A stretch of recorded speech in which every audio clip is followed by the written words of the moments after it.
Hey y'all, and welcome back. Today, right now, we're doing lighteners. If you are, I think it's like part 3, 4, 5. I don't know. We're somewhere in the color series, but what I want you to do is go back and watch the previous video so this all makes sense. Okay, so today we're gonna dive right into bleach lighteners. They're also known as bleach or decolorizers. Okay, basically you're removing color. So the the process of removing color is lifting. Okay, or you can use the word bleaching. Okay, so a lot of the times in a color service, you will do double process. Y'all, I'm tired. Okay, double process hair color. You will have to lift, bleach, lighten, and then you will add in color to get to your desired color. There we go. That's where I was going. So let me look at my notes because see, I didn't write that down. That just came out of my head, but whatever. Anyways, lighteners have a higher pH than permanent hair color. They are used to remove hair color. They can alter your hair texture massively. Okay, I will insert some pictures of some bleach gone bad. Sorry, y'all. It's not good. But we gonna teach you how to do it the correct way. Okay. So always want to mix your ratio the right way. Always go by the manufacturer's directions, but a lot of times it's 1 to 1, 1 to 2, 1 to 1.5. It just really depends on the manufacturer. I'm one of those people as I become a professional, I work with the same bleach all the time. I promise y'all this is my favorite bleach. I don't care what nobody say. It gets the job done every time, and my clients are not bald. It's Schwarzkopf. I like to give people flowers where they're deserved. Okay, I don't know how the company is, but I know one thing: that bleach is bleach. Okay, and it ain't breaking off my client's hair. So when I mix that hair, I mix it until my brain says stop because I know the consistency of bleach I like to use. But don't do that, okay? Because you should never, okay, never free pour. Okay, that's what your book say.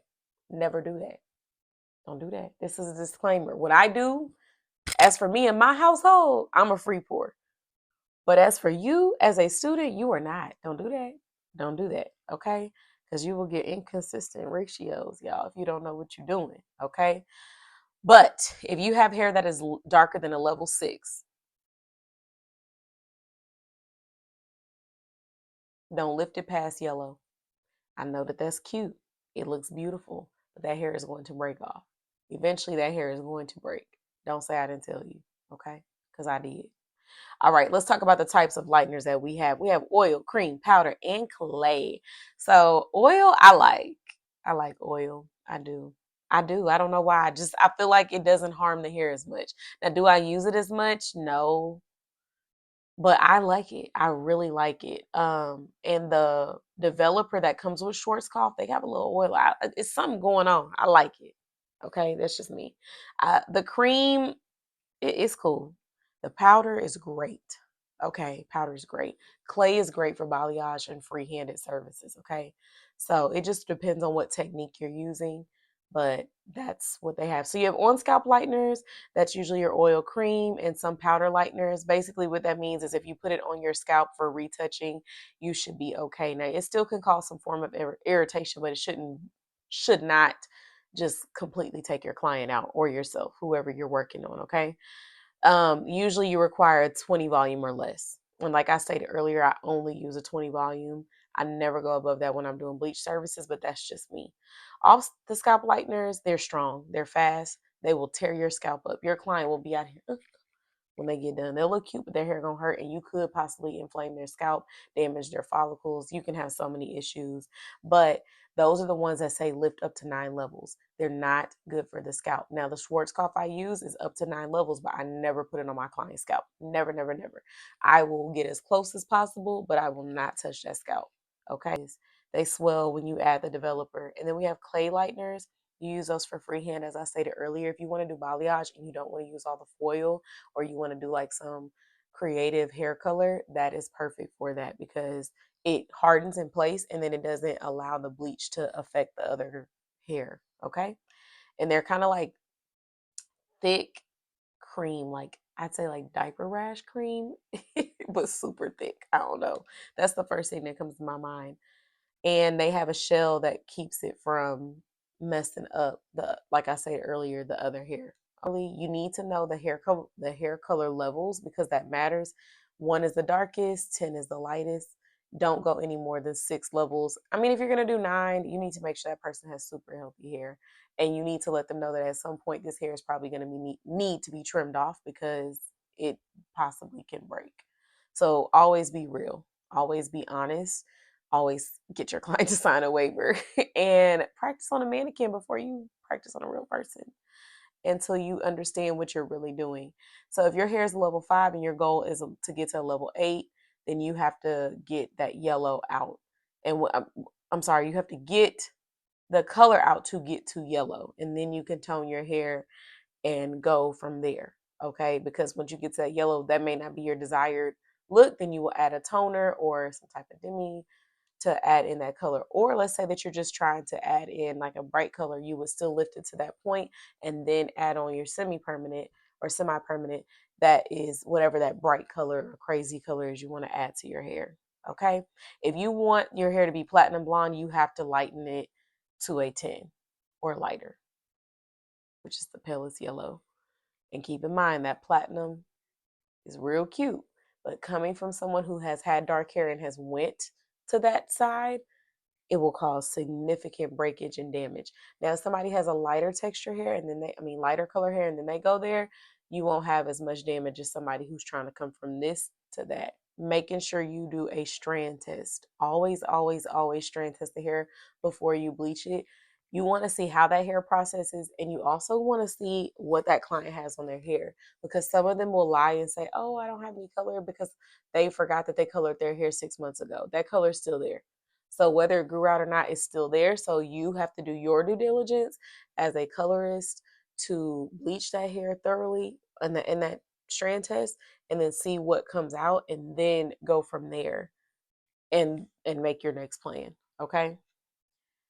Also, please, please, please make sure that your client gives you multiple pictures, because remember, the lighting can change and you want to see your client's hair in natural lighting as well as these lights. Okay, so you can get that going. Also, they have some pre-lightening things that you can use when you're doing hair color. You can put some Vaseline around the edges just to kind of protect. They have these little um, ear bags. They kind of look like shower caps, but they're for your ears, and they can protect your client's ears during that process because you don't want to damage their scalp or their skin or anything like that. There's a thing called double process hair color. That means that you're going to lift the hair first and then you're going to apply the color. So it's 2 processes. We're going to bleach, we're going to get to our desired undertone, and then we're going to shampoo that out, dry it, and then come back in and do our second step, which is to achieve our final desired result. So when you do double step or 2-step processing, you want to make sure that you have conditioner. And you also want to make sure that you are following the directions to the T. You do not want to overprocess that hair.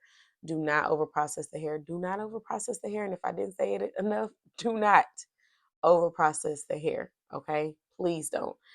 After you pre-lighten the hair, you can use a toner, you can use a demi, you can use a semi. There's so many different things. If you watch the previous videos, I kind of break down more of what they are. If you want to remove those red tones, then use an ash base. If you want to remove those yellow tones, use a purple base toner. If you want to remove orange tones, use a blue base toner, things of that nature. If you want to remove the green, then add a red base tone. Also, when you're applying your toner, it's done on damp hair. Not dripping wet, but it's done on damp hair. Because the point of a toner is just to change the tone, not to actually change the color, if that makes any sense. So I lift my hair to a yellow. I add on a toner, a ash-based toner. I'm going to say T14 by Wella. And then it's going to turn gray at the bowl. It's going to look real, real, real, real, real dark. But because the hair is wet, not dripping wet, but wet, squeeze it out a little bit. When you rinse that hair out, you're going to see it's a beautiful ash. Don't let that darkness scare you when it's oxidizing, okay? But that's why you do it on wet hair, so you don't and grab too much, okay? You want the hair to be damp though, not wet, not dripping. I still prefer wet hair, but some people prefer it to be almost dry. It's really, to me, I get the best results on really squeezed towel dried hair. Okay. You have your traditional toners; they're mixed with developer. The main one I could think of off the top of my head is Wella. Is a 1-to-2 ratio. So for every one bottle of their toner, you're gonna add in 2 of those same bottles of developer. Mix that up and then apply that to the wet or damp hair. You also have acidic demi-permanent dyes, which can also be used to tone. We talked about that in a previous video. Your temporary, your semi-permanent, you have toning shampoos and conditioners, and we also dug into that in previous videos.